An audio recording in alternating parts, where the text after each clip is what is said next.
प्यारे बच्चों, अब हम कुछ इम्पोर्टेंट क्वेश्चन करेंगे। जैसे एक ये क्वेश्चन है, ये प्रीवियस ईयर में आया हुआ है।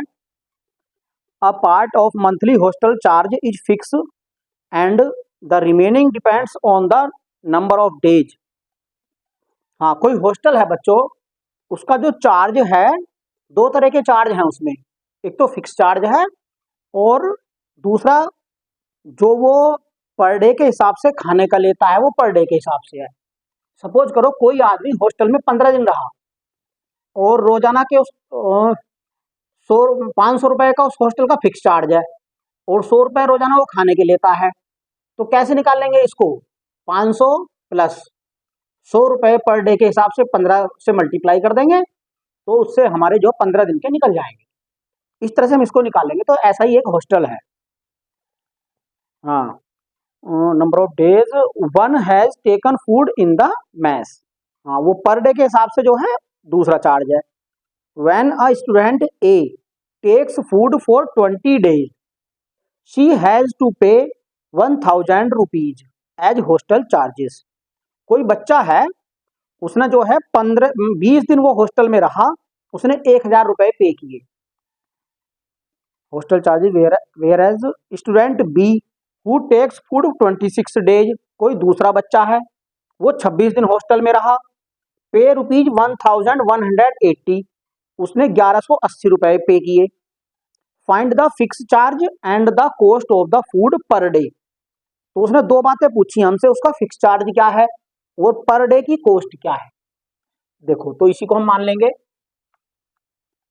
Late fixed charge of hostel. Hostel का जो फिक्स चार्ज है वो ले लिया हमने एक्स रुपीज। एंड दूसरा है बच्चों food charge per day. And food charge per day जो है बच्चों, वो हमने ले लिया वाई रुपीज। ये दोनों ही हमें निकालने हैं। अब पहली कंडीशन में वो कह रहा है एक बच्चा स्टूडेंट ए 20 दिन रहा, तो 20 दिन के उसने 1000 रुपए पे किए। अब बच्चों, जब पहला बच्चा ए 20 दिन रहा तो एक्स रुपीज तो वो देगा ही देगा, प्लस 20 दिन के पर डे वाई रुपए और देगा 20 दिन तक, तो 20y बन गया ये, और टोटल बन गया 1000। ये बन गई इक्वेशन नंबर 1। अब दूसरा बच्चा रहा बी, स्टूडेंट बी, वो रहा 26 दिन, तो एक्स रुपीज तो वो भी देगा, प्लस 26 डेज के वो ये वाले देगा। उसके कुल कितने बैठ रहे हैं? उसके बैठ रहे हैं बच्चों 1180 रुपए, 1180 रुपीज। ये बन गई इक्वेशन 2।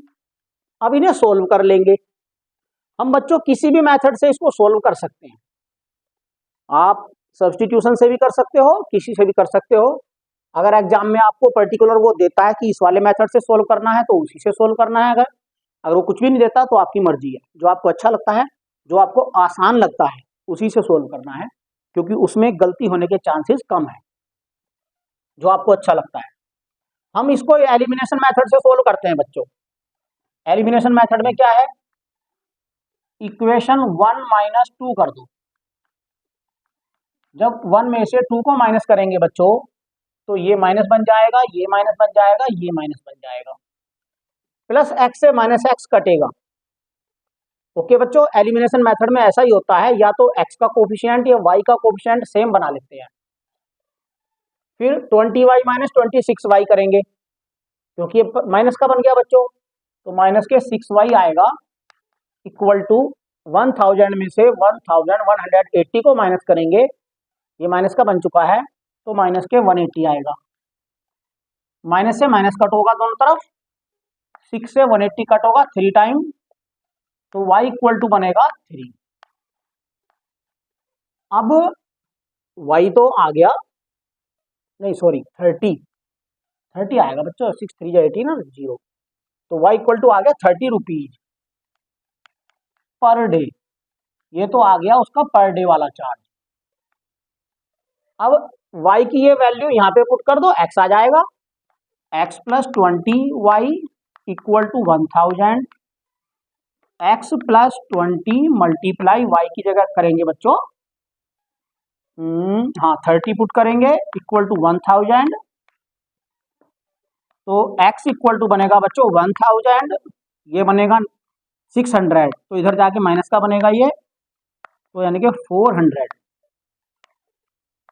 रुपीज, ये है फिक्स चार्ज और पर डे वाला चार्ज है ये। हो गया कुछ बच्चों? अगला क्वेश्चन है, if the sum of first m terms of an AP is the same as the sum of its first n terms, यानी के m टर्म का सम जो है वो n टर्म के सम के बराबर है, ये दिया है, तो हमने इसको लिख देंगे। फिर कह रहा है वो, show that the sum of its first m plus n terms is 0, m plus n terms का जो सम होगा वो 0 होगा, ये हमें प्रूव करना है बच्चों। इसमें कंफ्यूज मत होना, इसमें दो तरह के क्वेश्चन आते हैं, कई बार ऐसा क्वेश्चन भी आता है mth टर्म और nth टर्म इक्वल दे देगा वो, तो वहां पे लेंगे हम am बराबर an, ठीक है। चलो बच्चों इसको सॉल्व करते हैं, ये बहुत सिंपल है। हम क्या करेंगे, इसकी हेल्प से a और d में एक रिलेशन निकाल लेंगे, फिर उस रिलेशन को इसमें यूज करेंगे। देखिए जरा, Sm क्या होता है, m upon 2 into 2a plus m minus 1 into D, ये होता है Sm, और Sn हो जाएगा n by 2 into 2a plus n minus 1 into D, ये हो जाएगा बच्चों Sn। अब इनको सोल्व करो, a और d में एक रिलेशन निकाल दो, यानी कि इससे a की वैल्यू निकाल दो। a की वैल्यू कैसे निकालेंगे इससे? सबसे पहले तो ब्रैकेट खोलना पड़ेगा, 2am upon 2 plus m into m minus 1 into D upon 2, इसी तरह इधर भी ब्रैकेट ओपन कर दो, तो 2an upon 2 plus n into n minus 1 into D upon में 2, ब्रैकेट ओपन किया, दोनों में मल्टीप्लाई हो गई। अब बच्चों 2 से 2 यहाँ पे भी कट जाएगा, 2 से 2 यहाँ पे भी कट जाएगा, यहाँ बचा am, यहाँ बचा an, a वाली टर्म ले लो इक्वल टू से पहले और d वाली ले लो इक्वल टू के बाद, तो यहाँ बनेगा am माइनस an। ऐसा हम इसलिए कर रहे हैं बच्चों, हम ऐसा क्यों कर रहे हैं, हम a की वैल्यू निकालेंगे d की टर्म में, जब a की वैल्यू d के पदों में आ जाएगी तो हम उस को यहाँ पे यूज करेंगे, उससे हमारा ये निकल जाएगा और ये 0 आ जाएगा। चलो इधर बचेगा बच्चों n into n minus 1 into D upon 2 minus, ये उधर जाके माइनस बनेगा,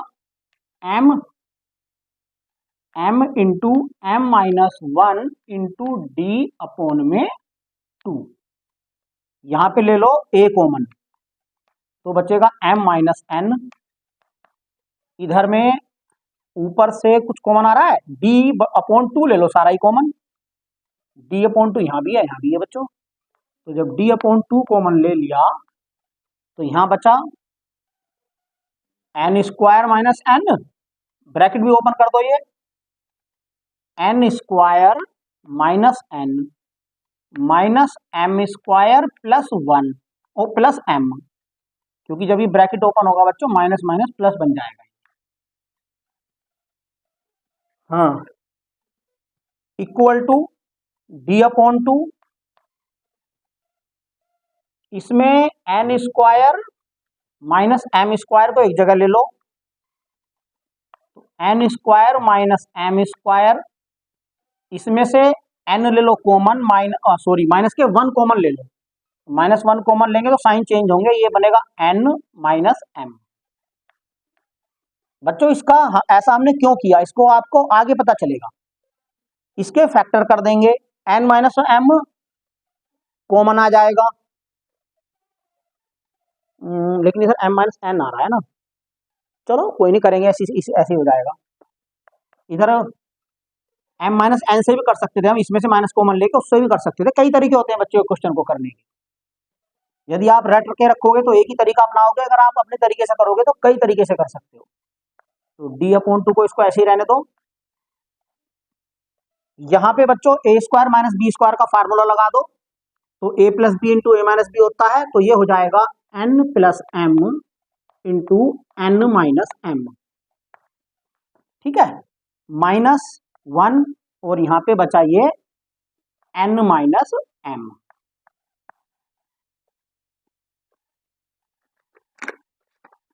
अब इसमें n माइनस एम कॉमन ले लो दोनों से, d/2 को ऐसे ही रहने दो। n माइनस एम कॉमन लिया, इस ब्रैकेट को भी चाहे छोड़ दो। अब n माइनस एम कॉमन लिया तो यहाँ पे बचा n प्लस एम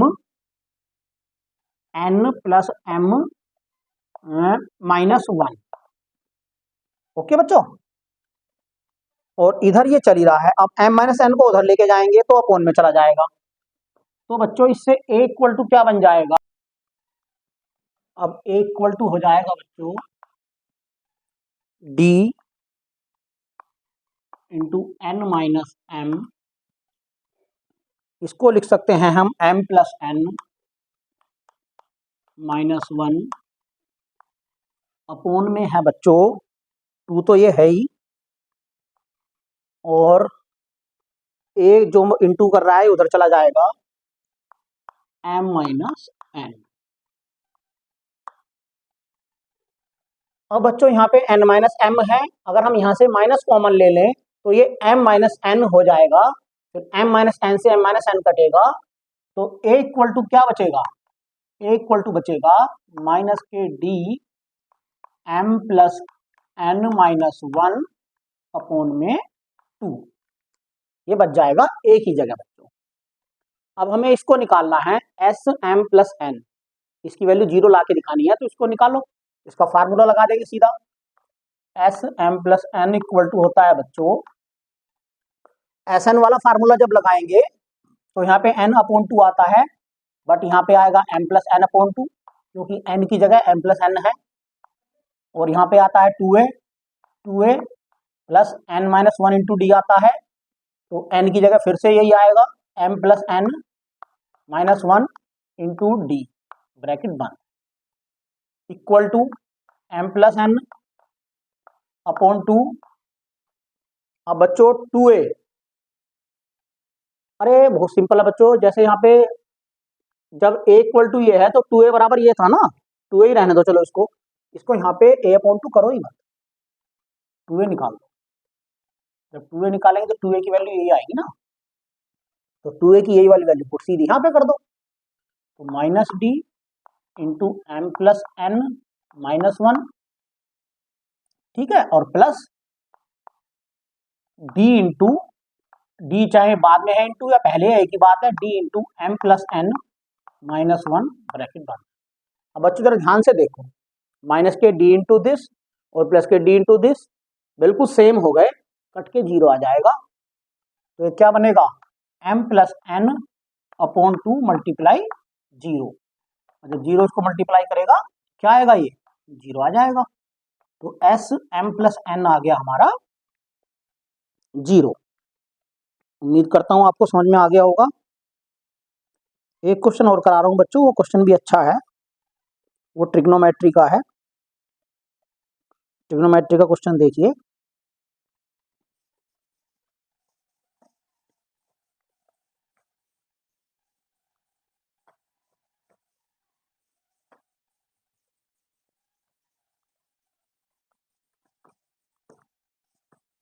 इसमें है बच्चों कॉट थीटा दिया है। ये क्वेश्चन आपकी बुक का भी है। कॉट थीटा इक्वल टू दिया है 7/8। तो हमें दो वैल्यू फाइंड करनी है। एक तो करना है 1 plus sine theta into 1 minus sine theta upon में 1 plus cos theta into 1 minus cos theta. चलो उसको पहले पार्ट को सोल्व कर लेते हैं पहले। इक्वल टू, बच्चों ये क्वेश्चन कई तरीके से हो सकता है।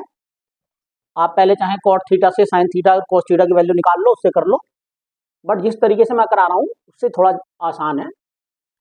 1 plus sine theta into 1 minus sine theta में a plus B into A minus B का फार्मूला लगा दो। a plus B into A minus B बराबर क्या होता है, A square minus B square होता है। जो बेसिक फार्मूले हैं बेटा ये आपको याद रखने पड़ेंगे। तो इसको यहाँ पे अप्लाई करेंगे तो ये बनेगा 1 का square minus sign square theta upon में 1 का स्क्वायर, सेम यहाँ पे भी दोबारा फिर उसको ही लगाएंगे, माइनस कोस स्क्वायर थीटा। अब बच्चों 1 का स्क्वायर तो 1 ही होता है, तो ये बनेगा 1 माइनस साइन स्क्वायर थीटा, और 1 माइनस साइन स्क्वायर थीटा बराबर होता है कॉस स्क्वायर थीटा। तो ये बन गया कोस स्क्वायर थीटा। यहाँ पे 1 माइनस कोस स्क्वायर थीटा बन जाएगा, ये 1 माइनस कॉस स्क्वायर थीटा बराबर होता है साइन स्क्वायर थीटा, क्योंकि बच्चों एक फार्मूला होता है sine square theta plus cos square theta equal to 1। तो इसी फार्मूला से अगर इसको उधर ले जाएंगे तो 1 माइनस कॉस स्क्वायर थीटा बराबर ये आ जाएगा, और इसी फार्मूला से अगर इसको उधर ले जाएंगे तो 1 माइनस साइन स्क्वायर थीटा बराबर कॉस स्क्वायर थीटा आ जाएगा। तो ये बना 1 माइनस कोस स्क्वायर थीटा, और 1 माइनस कोस स्क्वायर थीटा होता है साइन स्क्वायर थीटा। अब बच्चों इसको लिख सकते हैं हम, दोनों का स्क्वायर है cos theta upon sine theta का होल स्क्वायर, और cos theta upon sine theta होता है कॉट थीटा। तो ये बन गया कॉट थीटा का कोट स्क्वायर थीटा, यानी कि कोट थीटा की हमें वैल्यू गिवन है, सीधा 7/8 का स्क्वायर, इसका स्क्वायर किया 7 का स्क्वायर 49 बना, और इसका स्क्वायर बना 64। आंसर। सेकंड पार्ट में क्या निकालना है, सेकंड पार्ट में निकालना है कोट स्क्वायर थीटा। तो सिंपल है ही, सेकंड पार्ट में निकालना है कॉट स्क्वायर थीटा। तो कॉट थीटा की जगह 7/8, इसका स्क्वायर कर दिया 49/64, ये भी सेम आया आंसर। उम्मीद करता हूं आपको समझ में आ गए होंगे बच्चों। Thank you.